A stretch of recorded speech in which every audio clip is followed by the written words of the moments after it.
మన ప్రభు అయిన రక్షకుడైనటువంటి యేసుక్రీస్తుల వారి పేరిట మీ అందరికీ నా యొక్క శుభాభి నిండు వందనాలు తెలియజేస్తూ ఉంటున్నాను.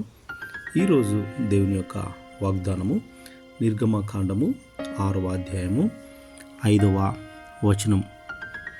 ఐగుప్తీయులు దాసత్వమునకు లోబడి ఉన్న ఇజ్రాయేలీల మూలుగును విని నా నిబంధన జ్ఞాపకము చేసుకొని ఉన్నాను.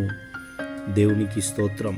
మరి ఫరోని పెట్టేటువంటి ఇబ్బందులని బాధించడాన్ని దేవుడు చూస్తూ ఉంటున్నాడు. నా ప్రియ సహోదరి సహోదరుడా, మన జీవితాల్లో కూడా చాలాసార్లు మనం మోయలేని బరువు, అనారోగ్య పరిస్థితులలో మరి నేను మరణిస్తానా అన్నటువంటి ఆలోచనలో మరి రాత్రి కూడా నిద్ర లేకుండా గడిపినటువంటి రాత్రులు అనేక మనకు ఉంటాయి.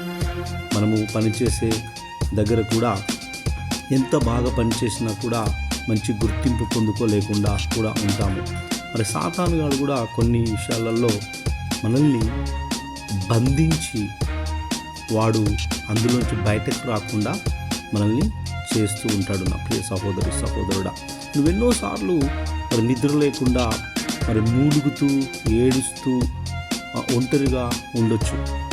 కానీ ఇక్కడ దేవుని యొక్క వాక్యం సెలవిస్తూ ఉంటుంది, ఎప్పుడైతే ఇజ్రాయేల్ ప్రజలకు అలాంటి కష్టం వచ్చిందో మరి 430 సంవత్సరాలు వాళ్ళు మరి ఆ యొక్క బంధింపబడిన వారుగా ఉన్నప్పటికీ కూడా మరి మోషేని నాయకుడిగా ఎన్నుకొని మరి మాట్లాడుతుంటున్నాడు మోషేతో.